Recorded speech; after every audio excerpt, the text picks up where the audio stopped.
Hello friends, नमस्कार। हम पढ़ रहे हैं board marks in simplification. Actually simplification जो है, इस सिंप्लीफिकेशन में अपने को बोर्ड मार्क्स तो पढ़ना है, लेकिन सिंप्लीफिकेशन में अपने को क्या क्या आता है, फ्रैक्शन भी आता है, फ्रैक्शन के सवाल भी आते हैं। ओके, उसको भी सिंप्लीफिकेशन में पूछा जाता है। परसेंटेज ये भी सिंप्लीफिकेशन में आता है, वो मिक्स दे देता है सब कुछ, मतलब ब्रैकेट, करली ब्रैकेट, ऑफ, ये सारी चीजें इसके साथ परसेंटेज के साथ जोड़ देता है। और परसेंटेज के साथ साथ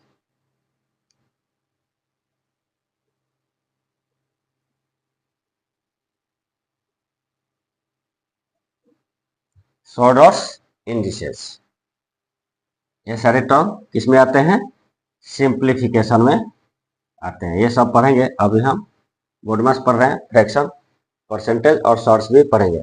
हालांकि ये फ्रैक्शन जो है इसके साथ में अपना चल रहा है, लेकिन उसका भी और भी सवाल हम लोग आगे जानेंगे। तो जब भी हम सिंप्लीफिकेशन में बोर्ड मार्क्स या फ्रैक्शन का क्वेश्चन पढ़ेंगे तो उसमें हमेशा लेफ्ट टू राइट टेक्निक का यूज करेंगे, या तो टॉप टू बॉटम का। टॉप टू बॉटम मतलब ब्रैकेट पहले, ऑफ, उसके बाद डिवीजन, फिर मल्टीप्लिकेशन, उसके बाद एडिशन, लास्ट में सब्ट्रैक्शन। आपने बचपन में पढ़ा होगा, पहले का काटिए, दूजे कीजिए, भाग कीजिए, गुना कीजिए, चौथे जोड़ घटाओ, मतलब जोड़ घटाओ लास्ट में रहेगा। तो इसमें हमने बहुत डिटेल में पिछली चीजें, जो ब्रैकेट कितने टाइप के होते हैं, उसका वो बोर्ड मार्क्स का फुल फॉर्म क्या होता है, ब्रैकेट का ऑर्डरिंग क्या होता है, ये इंपॉर्टेंट कॉम्पिटेटिव एग्जाम के लिए क्यों है, ऑफ का ऑर्डर क्या है, ये सारी चीजें हमने पढ़ा है। ऑफ किसके किसके साथ आता है, और इसके पहले वाली वीडियो में हमने भी रिवीजन भी किया था, वो भी वीडियो आप देख सकते हैं। ठीक है, यहाँ पे ज्यादा बात नहीं करेंगे, वीडियो में लास्ट तक बने रहिएगा, बहुत सारे नॉलेज मिलने वाले हैं, बहुत सारी पिछली चीजें भी बताने वाला हूँ और बहुत मजा आने वाला है इसमें। आप यदि इस सवाल को बना लेते हैं, जो भी मैं एग्जाम्पल बना रहा हूँ, तो मुझे नहीं लगता कि एग्जाम में जो पूछा जाता है बोर्ड मार्क्स इस एग्जाम्पल से हार्ड होता है। वो बहुत सिंपल क्वेश्चन आते हैं बोर्ड मार्क्स के या सिंप्लीफिकेशन के, वो आप आसानी से बना सकते हैं। ठीक है, तो लेफ्ट टू राइट का टेक्निक अपने को आजमाना है। और यदि ब्रैकेट दिया रहता है तो ब्रैकेट में सबसे पहले हमको कौन सा क्रिया करना है, स्मॉल ब्रैकेट, मतलब राउंड ब्रैकेट का, राउंड ब्रैकेट का, जिसको स्मॉल ब्रैकेट भी बोलते हैं, राउंड ब्रैकेट का हमको क्रिया सबसे करना है। जो सबसे पहले राउंड ब्रैकेट के अंदर की जो टर्म है उनको सॉल्व करना है, फिर कर्ली ब्रैकेट के अंदर के, और उसके बाद लास्ट में हमको स्क्वायर ब्रैकेट के अंदर का जो भी टर्म होगा उसको सॉल्व कर। तो यहाँ पे कुछ टर्म आपको दिख रहा है, ए क्रॉस बी बाई सी और ए डॉट बी बाई सी, इसका मतलब होता है प्रोडक्ट। एक आपको दिख रहा है ए बी बाई सी, इसके बीच में डॉट और क्रॉस का टर्म नहीं है, तो इसको जो है कभी कभी स्टूडेंट गलती से प्रोडक्ट कर देते हैं उसको। ये प्रोडक्ट या मल्टीप्लीकेशन नहीं है, ये एक टाइप का फ्रैक्शन है। क्या है, फ्रैक्शन है, जिसे हम मिक्स फ्रैक्शन बोलते हैं। ये मिक्स फ्रैक्शन है, और मिक्स फ्रैक्शन जो है हमेशा इम्प्रॉपर फ्रैक्शन में कन्वर्ट कर देते हैं। इसको हम इम्प्रॉपर फ्रैक्शन में कन्वर्ट कर सकते हैं, जिसका टेक्निक मैंने बताया है, आप यूट्यूब पे जाके आप लोग देख सकते हैं उसको।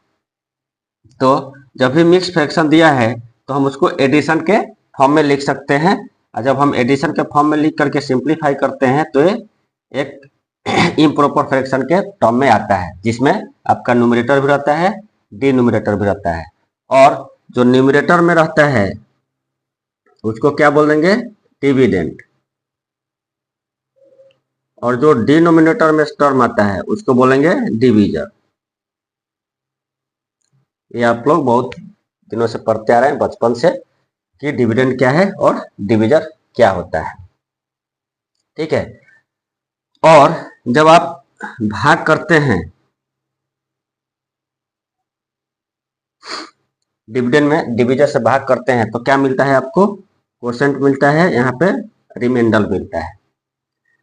तो जो आपका डिविडेंड होता है n, जिसे हम डिविडेंड बोल रहे हैं, वो क्या होता है? Divisor into quotient plus remainder, यानी भाज्य इक्वल टू भाजक गुने भागफल प्लस शेषफल।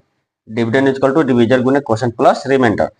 तो इस टर्म में यहाँ पे जब आप मिक्स फ्रैक्शन को इम्प्रॉपर फ्रैक्शन में कन्वर्ट करोगे, यानी AC plus B by C, तो यहाँ पे A जो है, यहाँ पे ये जो आप देख रहे हैं ये क्वोशिएंट है। इसको हमेशा ध्यान रखना कि ये इसको क्वोशिएंट बोलते हैं। और जो आपको यहाँ पे न्यूमरेटर में दिख रहा है ये रिमाइंडर है, और जो डिनोमिनेटर में इसमें है ये है आपका डिविजर। ठीक है, यानी यदि यहाँ पे आप जो एग्जाम्पल देख रहे हैं 2 1/3, तो 3 जो है डिविजर है, 2 क्वोशिएंट है और 1 क्या है? रिमाइंडर है। जब इसको सॉल्व करेंगे तो ये आपका आ जाएगा इस टर्म में। ठीक है, तो इसको भी हमेशा ध्यान रखना है कैसे कन्वर्ट करना है। ये मल्टीप्लिकेशन नहीं करना है, ये फ्रैक्शन है, मिक्स फ्रैक्शन, जिसको हमको सॉल्व जब करेंगे, इसको सिंप्लीफाई करेंगे, तो इसको क्या करना है? इम्प्रॉपर फ्रैक्शन में कन्वर्ट कर लेना है।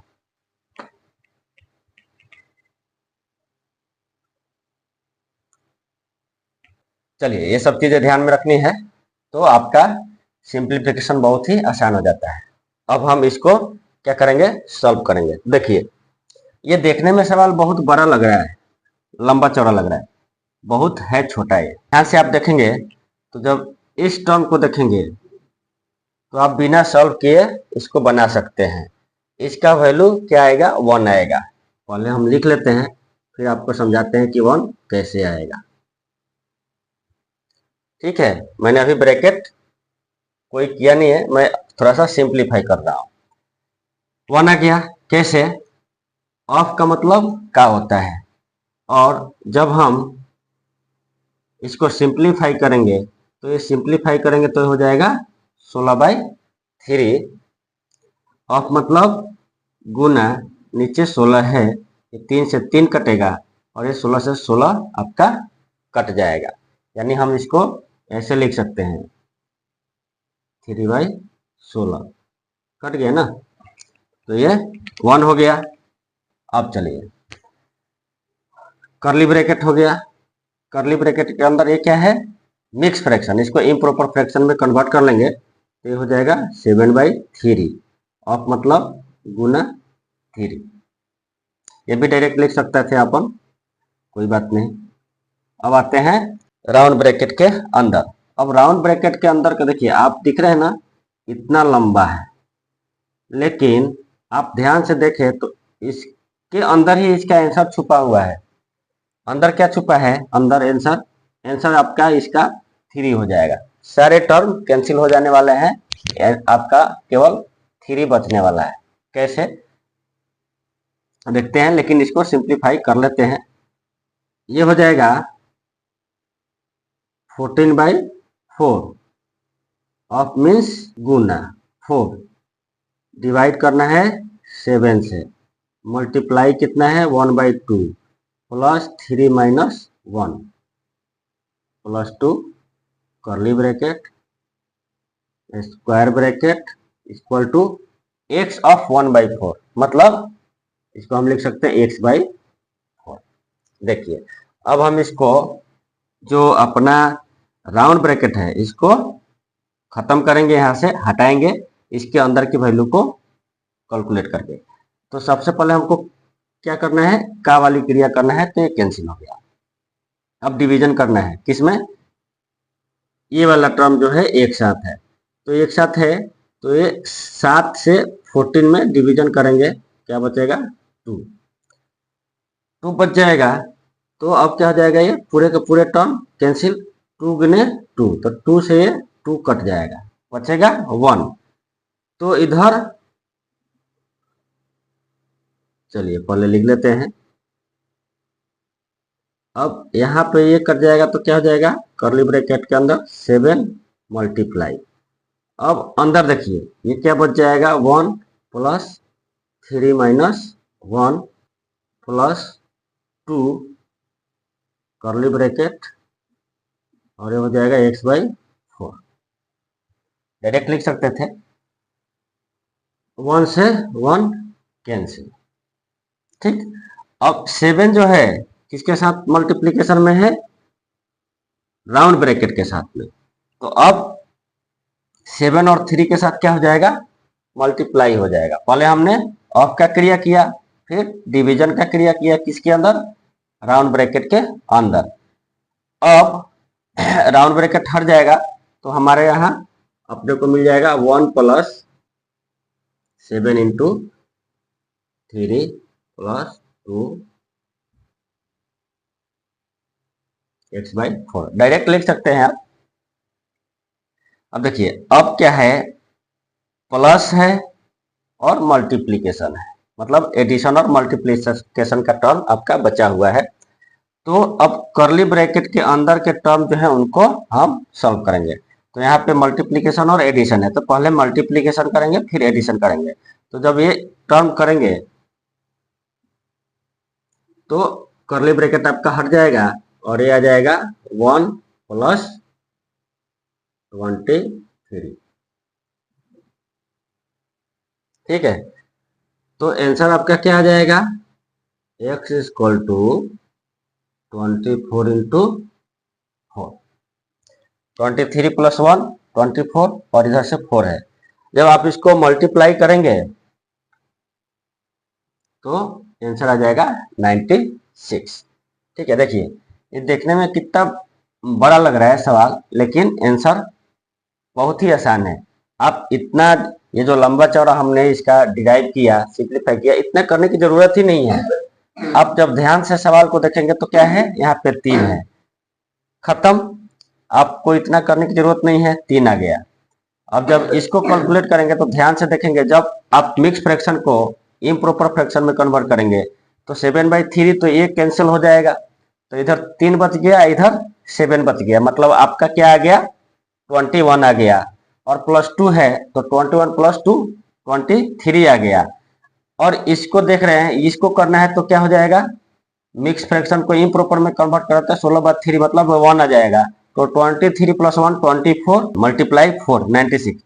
पेन उठाने की जरूरत ही नहीं है। ठीक, अब जिस सवाल को आप इतना बड़ा समझ रहे हैं कि बहुत हार्ड होगा, इतने लंबे चौड़े क्वेश्चन दे दिया इसने, लेकिन असलियत तो ये है कि इसके लिए आपको पेन उठाने की जरूरत नहीं है।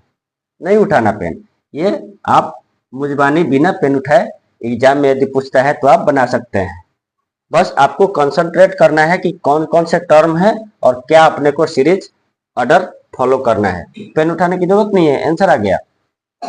तो आप टेक्निक को हमेशा याद रखें और अपने माइंड को शांत रखें और शांत रख करके किसी भी सवाल को सॉल्व करें, बशर्ते आपको टेक्निक याद होना चाहिए। तो चलिए मिलते हैं अगले वीडियो में। मुझे लगता है कि आप लोगों को कोई डाउट नहीं होगा, फिर भी डाउट हो या कोई मन में सवाल हो तो आप उस सवाल को कमेंट करके सेंड कीजिए, भेजिए। मैं उस सवाल को सॉल्व करूंगा, सॉल्व करके आप लोग को बताऊंगा और जो भी डाउट होगा वो क्लियर करूंगा, ताकि आप लोग को आगे फ्यूचर में कोई दिक्कत ना हो। ठीक है, तो चलिए तैयारी करते रहिए, आगे बढ़ते रहिए। मिलते हैं अगले वीडियो में। धन्यवाद।